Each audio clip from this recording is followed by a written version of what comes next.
Hey guys, welcome back. I'm so glad that you are tuning in today and joining us for another episode. I'm so excited to bring back another guest. Her first episode, the conversation was so amazing. I enjoyed it so much and we got great feedback from the listeners. So we thought we got to bring her back in.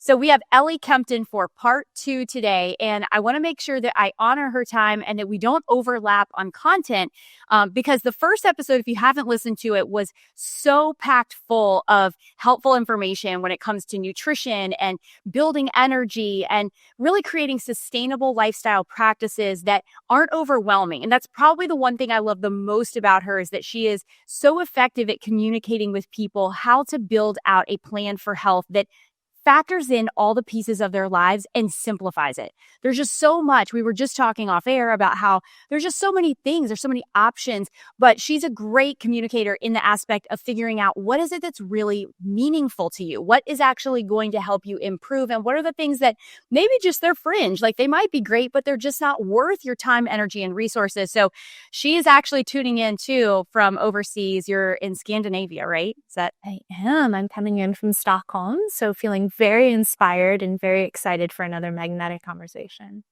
Yes, okay. I want to actually just like start there because we initially started talking a little bit about some of the things you've observed where you're at because guys, go back and listen to the first episode. But this part, I think this is going to be really interesting because she has such an eye for the things that are influential or impactful in our lives that really result in whether or not we experience longevity and health or potentially disease patterns. And so she was just mentioning off air, I'm just seeing things. I'm seeing things that I had not considered before or maybe weren't evident in lifestyle patterns here that we could be doing back home. And I'm just so curious to unpack that because many of us that don't have the opportunity to visit some of these places, or even if we do, probably aren't even taking in the cultural norms enough to see the compare and contrast. What is it that you're seeing? What is it that's standing out to you that you feel like is a miss right now in our lifestyle? Well, thank you. I love how you described that because you're right. My inspiration actually comes first from what I feel. Getting off that airplane, I stepped into this busy city, and what I felt, despite the busyness, was peace. I felt the sense of just knowingness. These women, especially, and that's what I'm looking at just because of the work I do. I'm looking at the strong, capable Scandinavian women.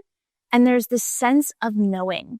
They have this feeling about them that does not feel busy or hurried or really drawn towards extraneous things. The minimalism must be so grounding to them and grounding to their senses. And I happened to be at a health conference the first week I was here in Helsinki. And that feeling I got was validated there. Instead of talking about supplements, instead of throwing a bunch of products at this feeling and saying, here's this for that peace when you wake up, and here's this for that vitality midday, and here's this for sleep at night, we talked about fresh air. We talked about sunshine. We talked about water, these things that we all, to a certain degree, have access to with minimal investment. And that was so inspiring to me because instead of walking away from this week-long summit with a baggie full of supplement samples, I walked away ready to sit out on my deck, ready to clean up my water, and ready to look at the things that maybe I overlooked before I started taking the next darling of the supplement industry. I think it says a lot when you're at a place where you have a gathering of people that for a living are studying data and science. Like they're looking at, like they're splitting hairs on things that are influencing the health of our bodies. And when you come up with nature, when you come up with a very hey, it's really simple. Like you cannot manufacture the foundations of our health. We can't encapsulate it. You can't make it into a supplement. You can try and recreate it in a million ways, but the science proves that it is clean water. It is sun exposure. It is a slowed down lifestyle. It is balance. I'm curious what you're seeing, especially amongst women. Do you feel that influence of technology is different there than it is here, because I see that driving so much of it's coming at the expense of our time. And I think it's always in our minds, like we're just ruminating on things. We're looking at things. We just don't realize how much it's keeping our nervous system just at a heightened level of awareness. Like we're never really experiencing true rest. And so I think that is creating this like kind of a domino effect or sequence of breakdown in the body, because even though we could be sitting on the couch, we're just numbingly going through life without ever realizing that we're using some of these tools and it's coming at the detriment of our health. So I'm curious what the influence there in technology is, and now it could be on families, not just women, but just in general. Do you feel like it's different? Do people have healthier boundaries with technology? Absolutely. That was one of the first things I noticed. I got to Stockholm over a weekend, and immediately what I spotted, and part of this is I was looking for it because what you focus on expands, of course, right?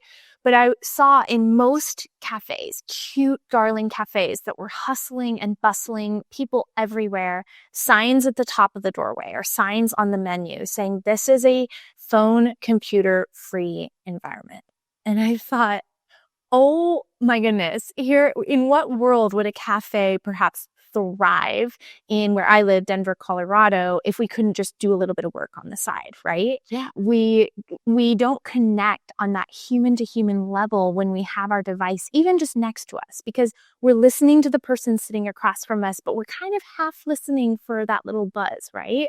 We're half thinking about that email that didn't get sent. And what I noticed is these humans were connecting with each other on a soul level, and you could feel it. It was palpable. And it was one of the first times I've ever gotten to a city and not really felt the urge to catch up just a little bit, check email, just a little bit.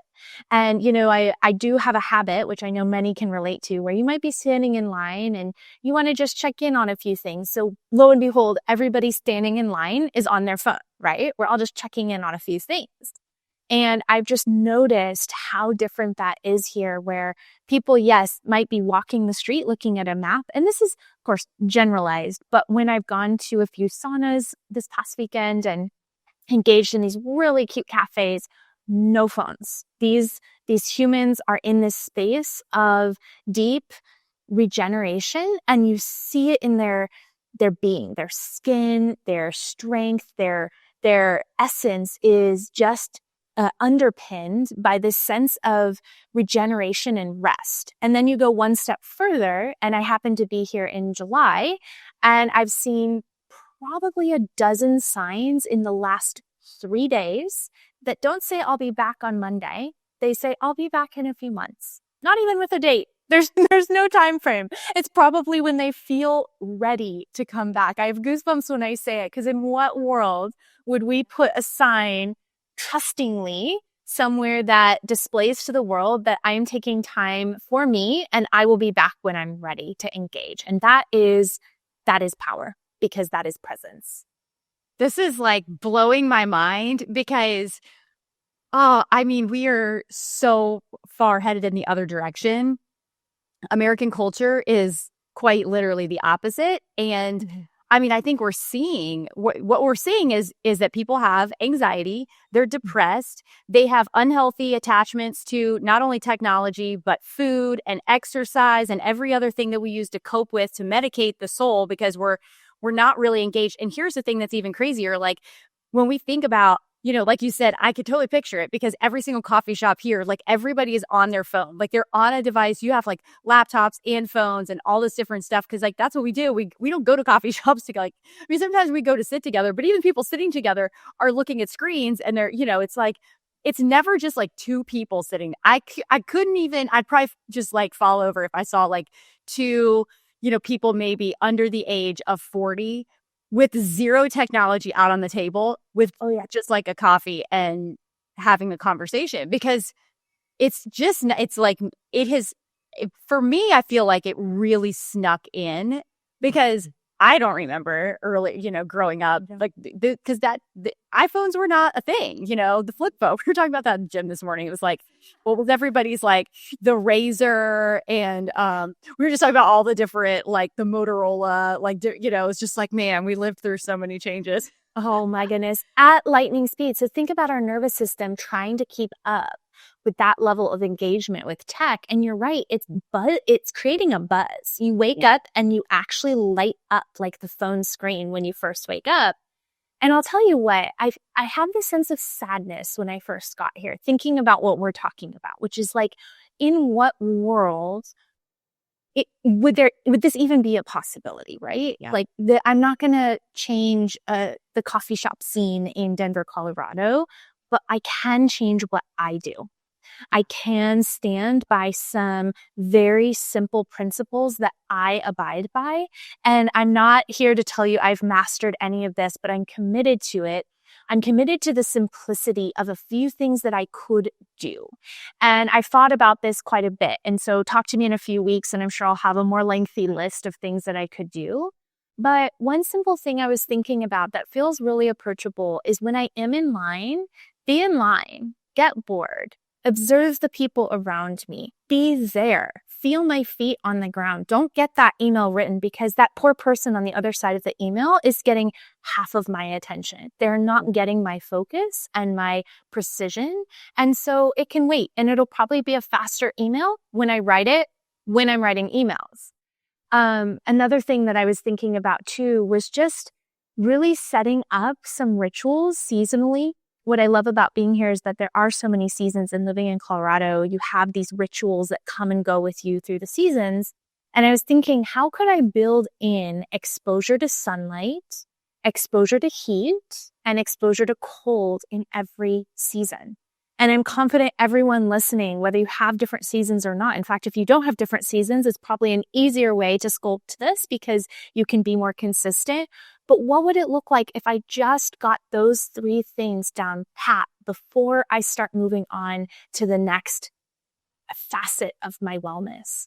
And so you can bet I am taking copious notes. I'm observing. I'm just feeling out what it would be like to go back to this way of living in a space where I might feel a little bit like I'm swimming upstream. And that's the thing that I think I have to warn myself about. So I'm going to warn your listeners about: when you change how you do things, it's uncomfortable at first because you're breaking through to a software upgrade that has you operating a little bit different than perhaps the people around you. But if you're willing to stick with it, you will feel why it's worth doing. Yeah. And my follow-up question, then I'm thinking too, because this has been something I've personally been trying to be really aware of. And it started with small, subtle things. Like, I kind of laugh because I think I brought this up on another podcast, but I heard somebody else mention this, and I was like, okay, that seems silly, but I'm going to do it. And it was like, just don't take your phone to the bathroom with you. I'm like, how many people do that? Listen, I'm not going to say that I don't, but I was like, okay, that's easy enough. I'm not kidding. I actually, I was like, go put your phone back. What are you doing? Like, multiple times, even when I made the agreement with myself, that's a discipline I'm going to stick to, I found myself out of habit taking the phone to the bathroom. However, when that discipline no longer needed to be a thought in my mind, I didn't have to think about it anymore. It just didn't happen. Then I was like, okay, what's next? Like, what else can I put a barrier around? And you start to shift from this, like, oh, I'm constantly like trying to work, like I'm fighting for something, to now the fight is I'm protecting my time. I'm protecting the mental territory that I have, because I'm not just going to let anything in anymore. Before it was like, hey, anything can come on in, whatever seems entertaining, whatever's going to keep me stimulated, whatever's going to make me feel good in a moment. And then you all of a sudden switch after you put a line in the sand, and then it's like, you know what? I actually like this protected space. I like not knowing. I like being disconnected because I protect the creative. I mean, think about our creative minds. I'm curious, even like just in the time you've been there, like, has that birthed new creativity in you? Because you're now immersed in a lifestyle that's so different. It's got to be producing. You're not even home yet. Like, that's what I'm like. I bet there are things that you're just like, I'm experiencing a different level of creativity and understanding because I don't have the distractions in front of my face. 1000%. As I'm meandering through a park, not sure exactly where I am because I've been challenging myself to not just watch my phone every step of the way from A to B, I get these ideas that I used to only just get in the shower for the 3 minutes that I would quickly wash off. And that, that was my only creative time because it was the only time that, to your point, I didn't have my phone.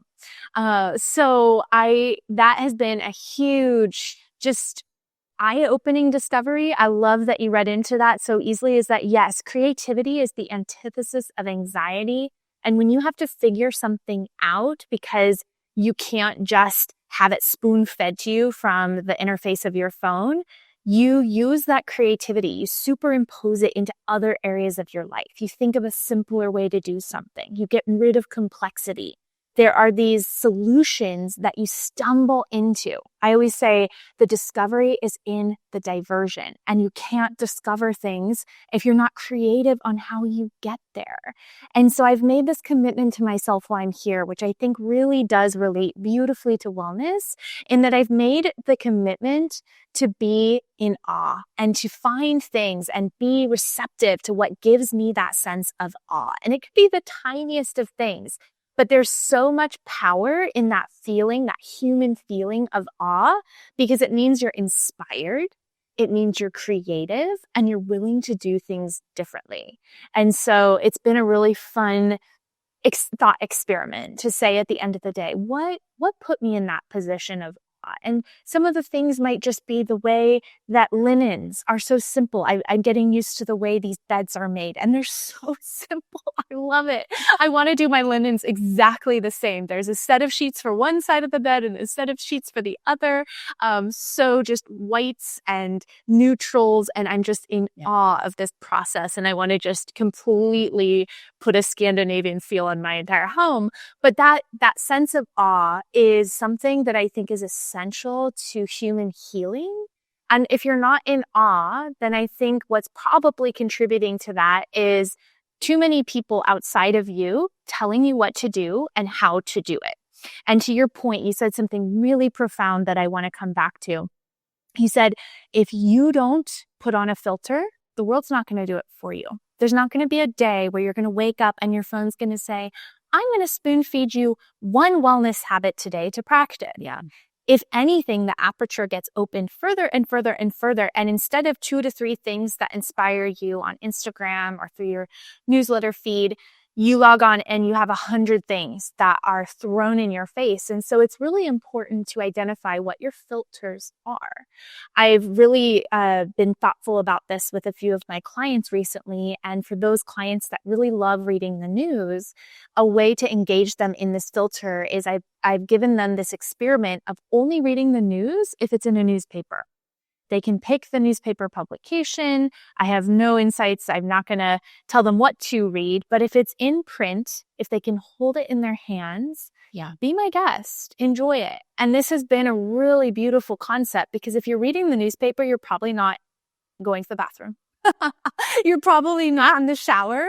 There's an environment in which you're reading the newspaper. Yeah. You might even be sitting down. You might be enjoying a good cup of coffee. Like, think about how that one filter placed on your life catalyzes so many other filters. And before you know it, you have a habit that has meaning, which is a ritual. That's it.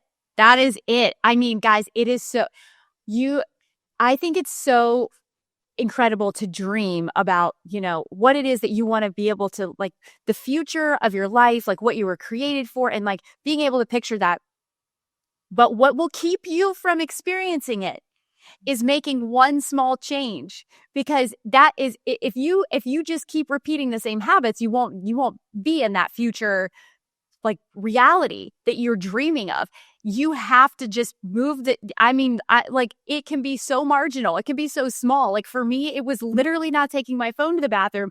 And all of a sudden I realized what I gained. And this was the mental shift for me, because before it was a restriction and it was something that I felt like I was having to work for and discipline. Like, it didn't feel good. I was just like, oh, just that kind of seems insignificant. However, what it gave me was a win on the board. And I thought, now this phone does not control me. I control the phone and it doesn't have access to my mind and my ears and my eyes.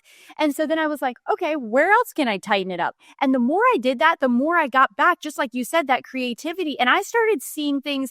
Instead of seeing what everybody else is creating and feeling like, one, I'm behind, I don't have enough creative juice in my brain, I don't have the capacity, I definitely don't have the time to do everything that they're doing, just continually agreeing with the lies that I'm disqualified from everything that I believe that I want to do with my life, I now hunger for keeping the protected space, keeping the protection around my time so that I can be exposed to creation. I can pray. I can just be inspired by what is around me. It's like all of a sudden that starts birthing the things that I was like the very thing that I desired. It starts to be birthed in that space, but it's so small. And it's like you just do it until all of a sudden it goes from I'm losing something to I'm gaining something to like, now I'm going to go out of my way to protect the thing that I gained because I'm not going to risk losing that again. And then just being a slave to the rituals and the habits and the going through the motions. We're all like robotic with our lives because we're so busy. We don't have time. And I think that that's a real spiritual attack. I think there is a lot to be said of, hey, keep everybody distracted. They'll never do anything meaningful with their lives. Absolutely. Yes. Sorry, I didn't mean to cut you off, but you said something so profound again that I want to come back to because it was pure gold in that you said, when you start to protect these facets of your life, when you start to build habits that you no longer apologize for, you start to make these votes for the person you want to become. And when you start voting for that person, it becomes part of your identity. And that's why you protect it, because we want to be right. If we're a thoughtful, mindful person, if we identify as saying, I have a very, a mindful lifestyle that's set up to embody peace. Well, we would have this identity crisis if we identified as that. But if somebody were to watch us, we sprung out of bed, checked our social media, ran to the car, going to work, and start all over the next day. So when you start to make these intentional acts that are tiny, actually the tinier the better, because we don't change when we feel bad about ourselves. We change when we feel good about ourselves. So when they are tiny, think about it like election over perfection. So you're electing for this person you identify with, and every day you do it, you're becoming that person, proving to others, and most importantly, proving to yourself that you are that person. And then you shout it from the hillsides. You bring other people into this space where you're building your own ecosystem. And that's what I meant when I said, I was really defeated when I first saw this way of living. I thought I could never do that. I could never just go to a coffee shop and spend hours talking to myself because everyone else is on their computer. But I can. My perspective shifted a little bit since Friday. So it's a good thing we're doing this podcast a few days later. I'd have a more pessimistic look on this. But I have this really optimistic perspective right now because I have experienced it long enough to say, what would it look like if I went to my favorite shop mid-afternoon as a treat to myself, which there's this cute little coffee shop down the street from my office. And yes, everyone else might be on their computer. Everyone else might be on their phones. But what if I got a matcha, not to go, to stay?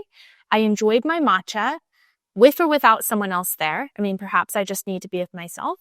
And head back to my office. That feels really approachable, very much a treat and something that might give me just enough of a perspective shift to go back to work and be creative for the next client I see.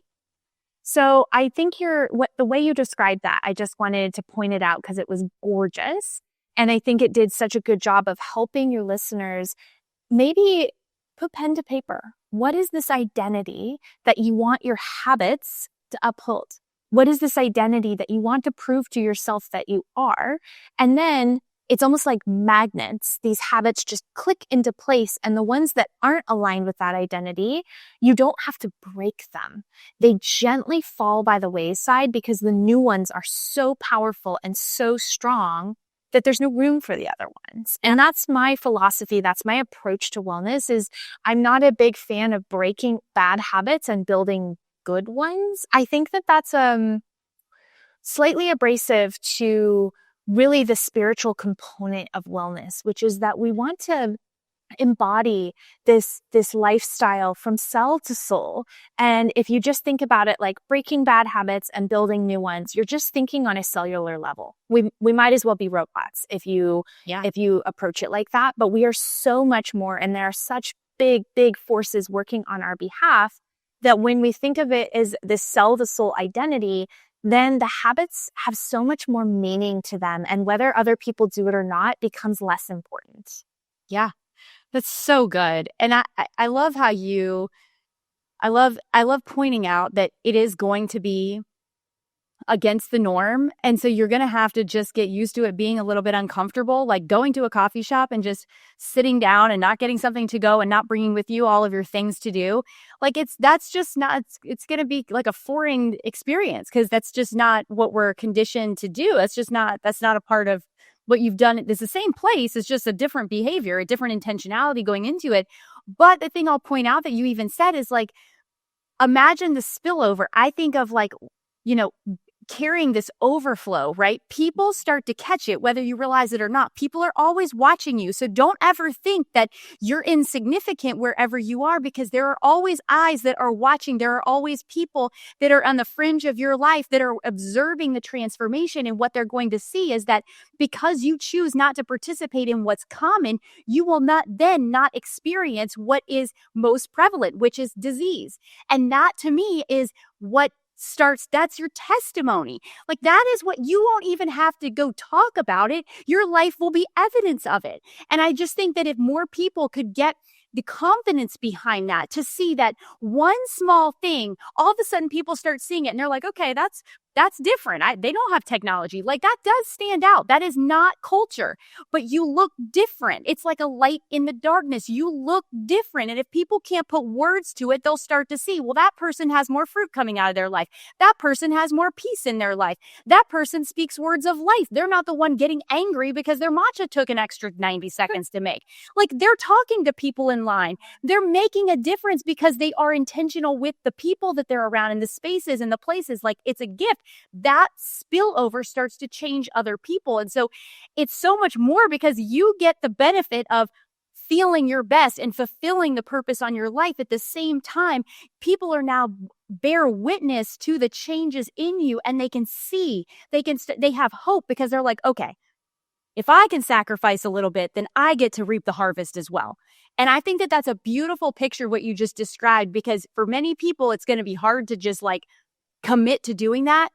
But I'm telling you, there's more at stake than you think. It is you, but our existence just isn't about us. So just think of yourself as being in position of being a light and being able to have overflow in your life that passively, you're not even actively having to go communicate and tell people like, you should get off your phone, or you should, we don't have that authority to be doing that just randomly anyway. If you want to get punched in the throat, but it's just, again, it's just this beautiful picture of your life being this beautiful image of what it is to live in fullness, the fullness of joy, the fullness of peace, and the fullness of who you were created to be. Well, that's exactly it. The more I study this concept that is so magnetic to me, it's my field of research. It's part of the reason I came to Scandinavia, is this topic of agency and self-efficacy. And I'm looking at how it plays a role in the sustainability of wellness interventions. And there's 4 components of agency, and you actually, without knowing it, listed all 4. The first is identifying what your internal compass is set on. What is this identity that you embody that is so you being you? Those things that light you up for no other reason than they're what lights you up. And as we talked about earlier, those are those things that have habits that correlate with them. The second is seeing other people do these things well. And this is what I'm experiencing right now, this vicarious experience where I'm surrounded by women embodying this lifestyle, and they're empowering me to do it too. I see that it can be done. I see that you can go away on holiday for longer than 24 hours. I see that you can sit in a sauna and hop into the ocean, just even hot and cold exposure at home. You can build an ice tub and, take a hot shower. So I'm seeing through vicarious experience line here that these things can be done. And then the third component is tiny milestones where you start doing these things and you start to feel, like you said, whether other people do it or not, you feel the efficacy of it. You feel something different. And as we talked about in our last podcast, there's this element of celebration. This is the point of intervention on the third component, which is make sure you pause long enough to feel it. If you don't pause long enough to feel it and receive that tiny milestone, you'll miss an opportunity to encode it into your system. So tiny milestones are huge. Once you've witnessed somebody doing that thing that's so you being you, usually jealousy and envy are just components of you knowing that you can do something, but you haven't done it yet. So reframe that one. And then the final component is time. You said that so beautifully. This isn't overnight. This is a process, but if you are a reflective person, this is an opportunity to really keep track of your progress, reflect on your milestones, and identify really where you're headed, knowing that it's not a race. Unsubscribe yourself from urgency because this is a lifelong process. And that's what mastering wellness is. There's doing wellness and then there's mastering wellness. Doing wellness is so pressure driven, so outcome driven. It's what we talked about where it's like we have these very objective markers of wellness and we squeeze ourselves into them to make it work. Whereas mastering wellness is this reclamation of agency where you truly subscribe to fluidity. You subscribe to this place of flow and you don't have to do it a specific way. You're kind of feeling it out. And I'd say I'm in that space myself. And I think every human goes in and out of the space of realizing that perhaps the way they used to do something doesn't serve them. So they go into this liminal space where they feel out other options. And that's okay. It's okay to even be a wellness expert and feel out other options. And then you fluidly step into this new way of doing it and think of it like a lazy river instead of a 5-lane highway. It's much more pleasant ride. And there's this engine that's spirit led and it's not pressured by force. Yeah. That's such a great way. Everything has a time and a place. And so there is a time for celebrating. There is a time of resting. There is a time of pursuing and putting your hand to the plow. There are times for everything. But I think a lot of times we just think we don't have any time to celebrate because we're behind, because we're looking at everybody else. I would love to know, I'm interested in when you work with clients, do you have people surrounding your clients? Do you recommend them having people? Because this is something I've just kind of had an awareness around, and I didn't realize it until I was in it, and then it just light bulb went off.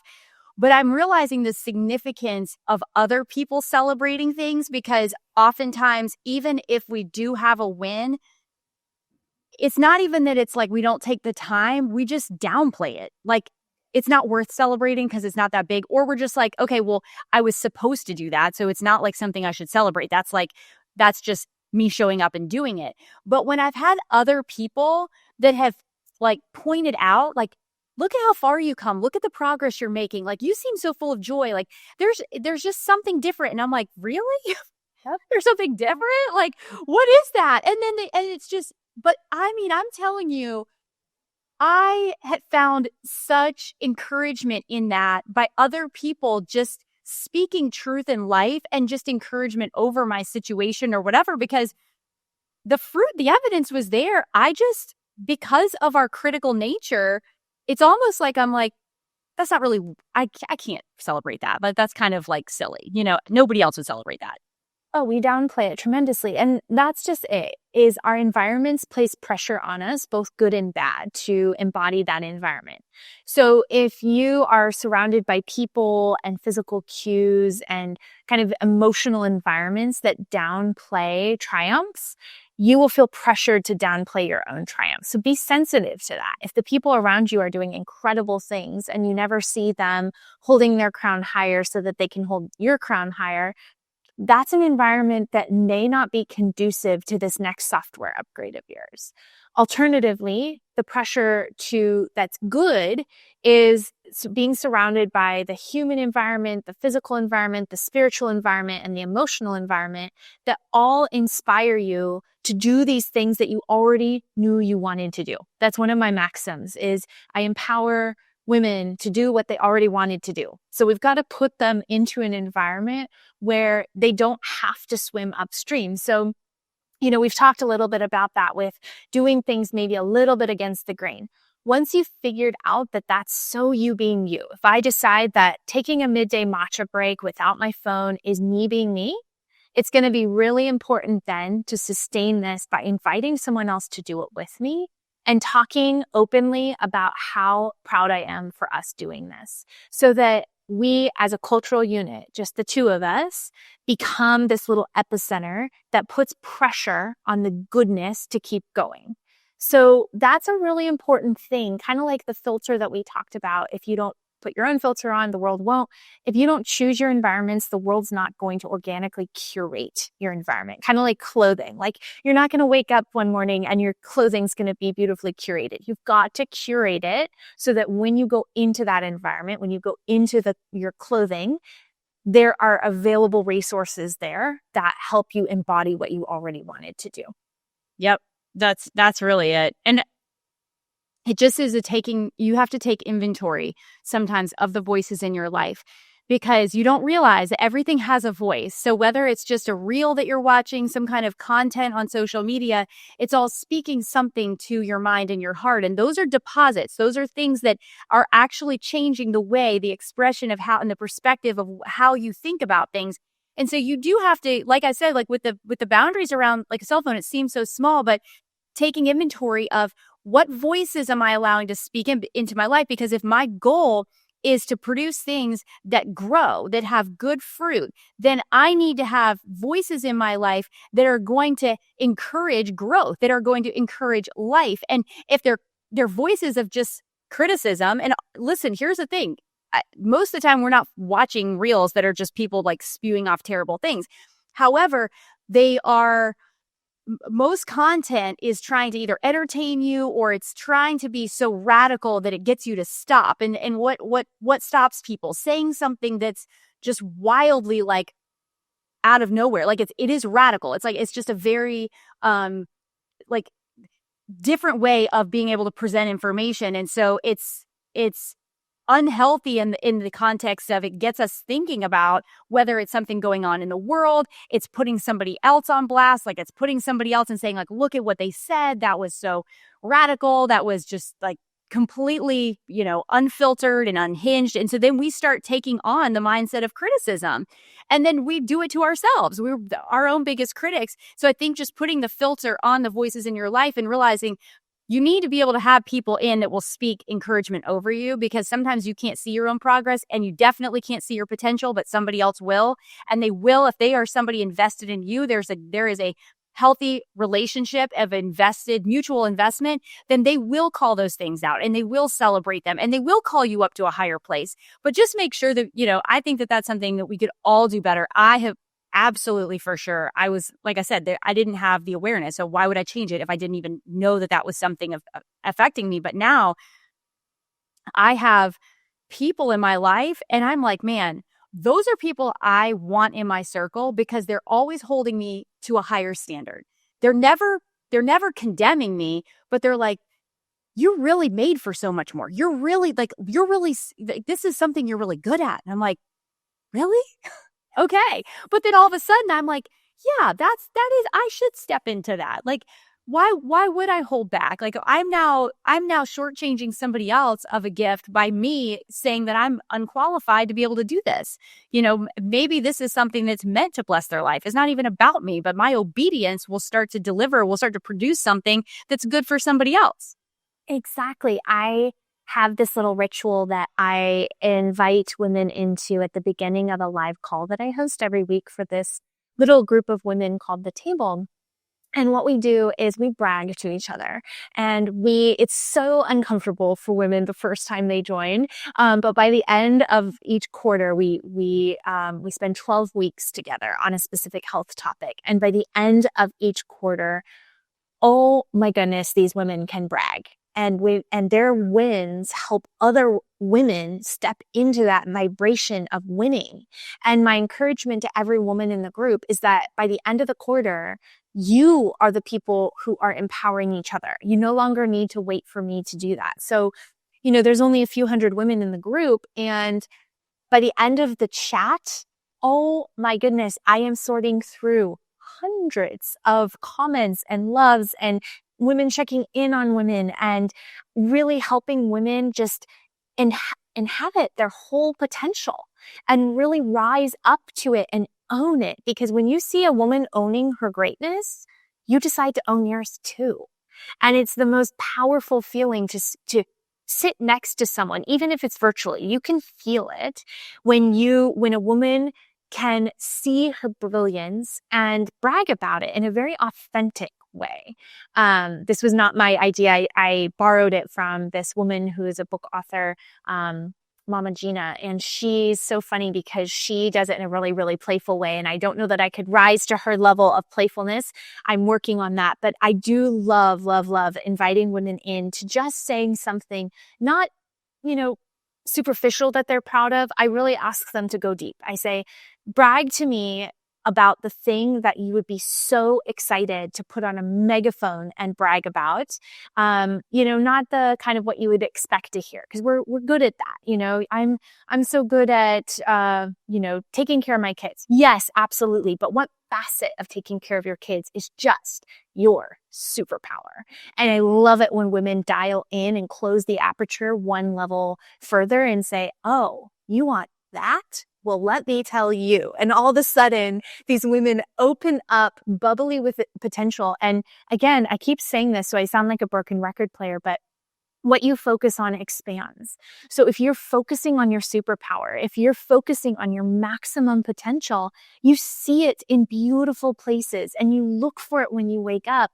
And when you look for it when you wake up, then it's almost like by the end of the day, you have this beautiful treasure trove of gems and you share them with other people the next day too. So it's an ecosystem that you step into. So if nothing else, if the only thing that really is just magnetic to your listeners right now about, this lifestyle shift, I would say really just start by being proud of what you're willing to do with this invitation we're giving to step into your fullest potential, because being proud of it catalyzes doing it. Yes.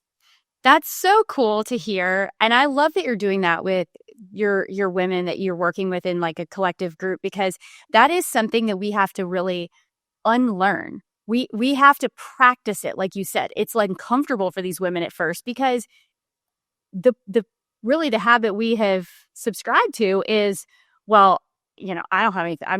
I'm not going to be arrogant or pride, because we'll either say it's arrogance or it's pride, or we're just so self-deprecating and we're like, ugh, I hate everything about myself. Like, why would I celebrate that? That's definitely not what I consider to be optimal. And so we end up just shaming ourselves. And I think learning how to have a healthy way of celebrating. And here's the thing. I mean, honestly, I think when you can start to celebrate and really value what is on your life, that your life has significance, you really start to be able to open the door of valuing other people. And you break the bondage of jealousy and comparison, because many of us have a hard time giving a compliment because we always think we're in competition with the person next to us. But you break that. Like, that doesn't exist. When you start to value what you have, now you're strong enough and secure enough in your own identity that the next person isn't somebody that you're competing with. They're not taking anything from you. You're like, no, the oil that I have on my life is mine. It's made for me and nobody else. So what you do as a success, I can celebrate, because that's your oil. That's you. That's your identity. Like, you start to appreciate people, and then it all of a sudden, just like the relationships become healthier, because there is not this level of, well, what's their motive? What's their intention? Are they trying to take? Are they trying to one up me? And that's really what I think that there's so much breakdown in relationships, not even just like, romantic relationships, but friendships. And I think women don't trust each other. And it's like, if you're getting a compliment, you're like, is that really a compliment? And I'm like, no, like, it is foreign that women would be able to sit together and celebrate each other and call out things in them that maybe they don't see, or maybe they do. And it's like, no, that should really be more celebrated. Like, look at what you're accomplishing. Look at what you're putting your hand to. Look at everything that's coming from that. And I love that you are like training women in the disciplines of that, because it's hard. It is. I don't care if you sit on top of a mountain and you have all the wealth in the world and success in the world. Most people that sit in those positions are so insecure. They don't even want anybody close enough to them because they're afraid that they're going to see right through them and realize there's no substance of their identity. Or they think that everyone that wants to get close to them is coming after something. And so I think that it's so valuable, no matter where you are, what season, stage of life you are in, that you learn to cultivate this healthy relationship with yourself by valuing who you are and the identity that you have, and being able to value the people that are in your life that you are running alongside of, so that there can be this healthy exchange of deposits of building one another up. Yes. Well, you said this really beautiful, perhaps you invited us into a perspective that I want to zoom in on, which is this idea that if you truly envy something that someone else has, it is possible for you to have it too. Typically, envy and jealousy come from this deeper knowing that we are capable too.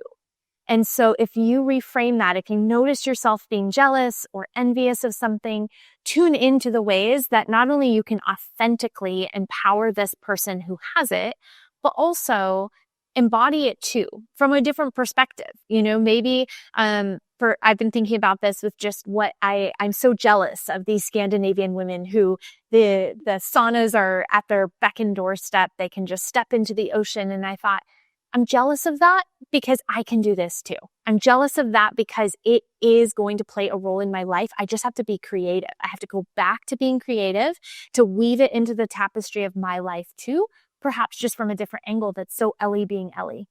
Yeah, that's very, I think that's an incredible way of looking at it, because it allows you to be inspired by other people as opposed to thinking, ugh, I don't have that. Like, man, they have it so much better. It's Yes. like, no, I can be inspired. Like, if that's something that I value about them, like, how can I be creative? Like you just said, like, how can I, in my creative brain, like, start to bring some of this into my own life? Because I see the value in it, instead of looking at it as something like, I just didn't win the lottery on that one. That's just not the hand I was dealt. So it's very much like I'm going to participate rather than I'm going to be a victim.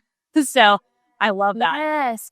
And a powerful way to connect with another human being as well is to ask them what it was that really underpinned their capacity to do that. Humans love to help other humans when they're asked, right? And so I found often walls get broken down if I go to that person that I'm so deeply jealous of and I just vulnerably ask, where did you start? Because more times than not, that person didn't even realize how much you looked up to them and is going to feel this deep sense of empowerment to help you. And before you know it, you're working together instead of against each other. And that could be your own little cultural community that you're building, because this person has this thing that you feel like is so you being you. They invite you into it. And before you know it, again, you're stepping into a higher vibration together. So good.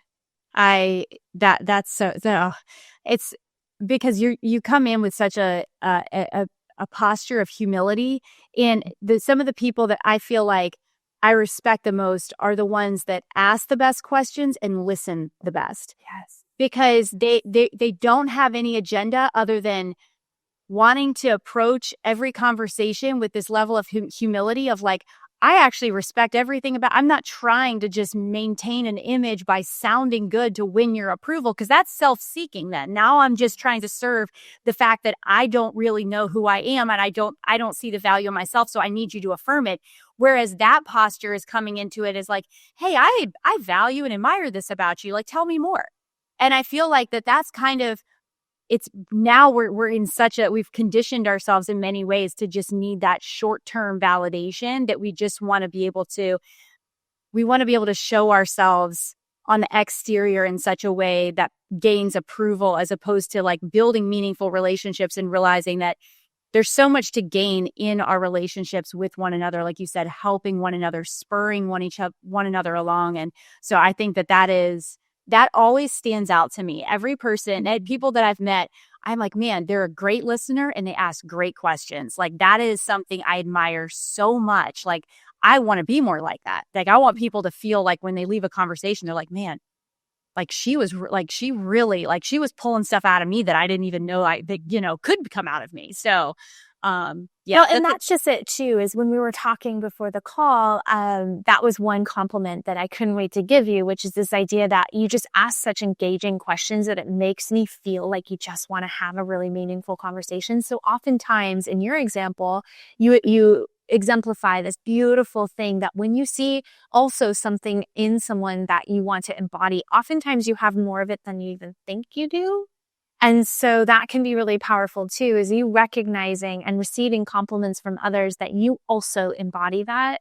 And I have to pause myself because I feel like, especially being a wellness expert, you put yourself into these communities. I found myself doing this at the summit that I was at last week with these beautiful Finnish humans who are so healthy and so just vibrant and well.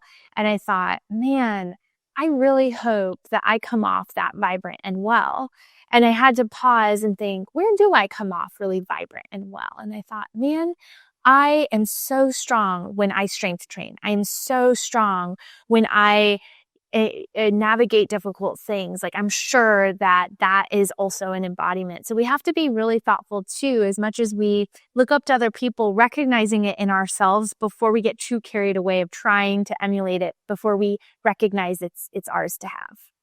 That's such a holistic way of looking at it, because it is it's very well-rounded, in kind of finishing it off like that.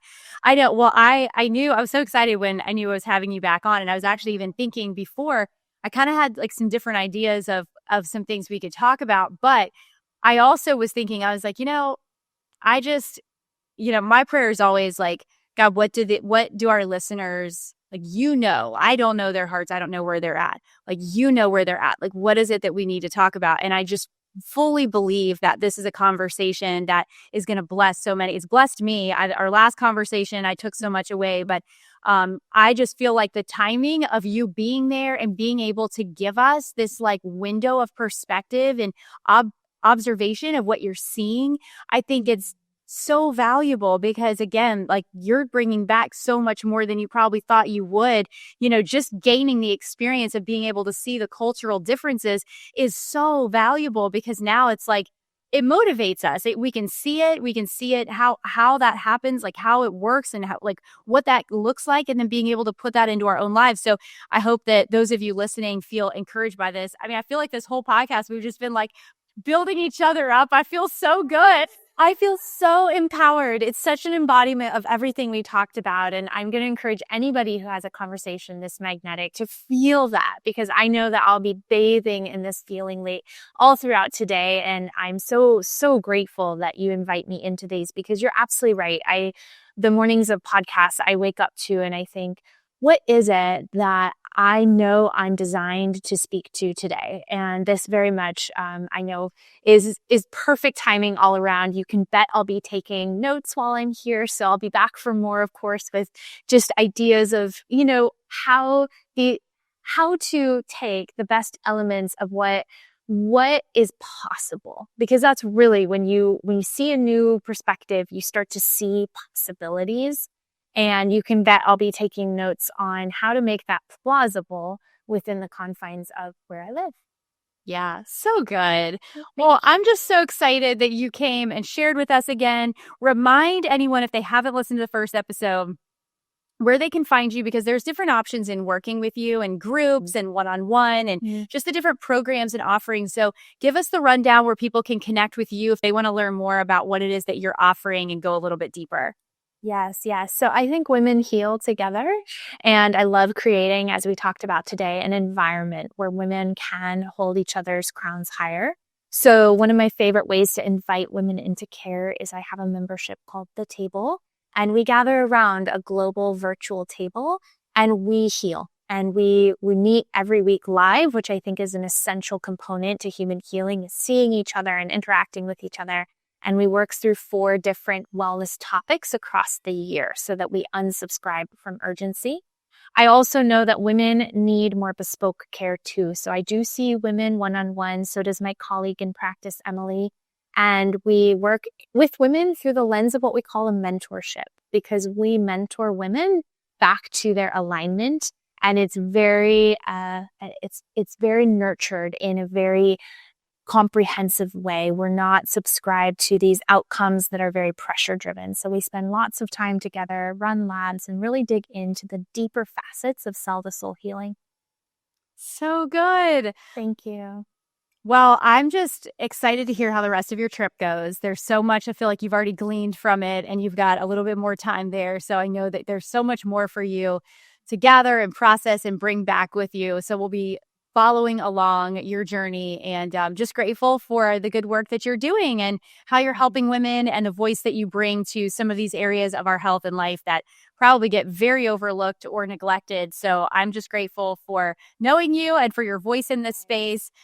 Guys, I hope you loved this episode and this conversation. I pray that it has spurred you on, encouraged your heart and soul, that you are seen, that you are known, that you are destined and purposed for great things. So know that we encourage and support every single person on their journey, valuing you individually, where you are, and everything that you're destined for. So thank you guys for tuning in. I always love sharing this space with you. I do not take it for granted.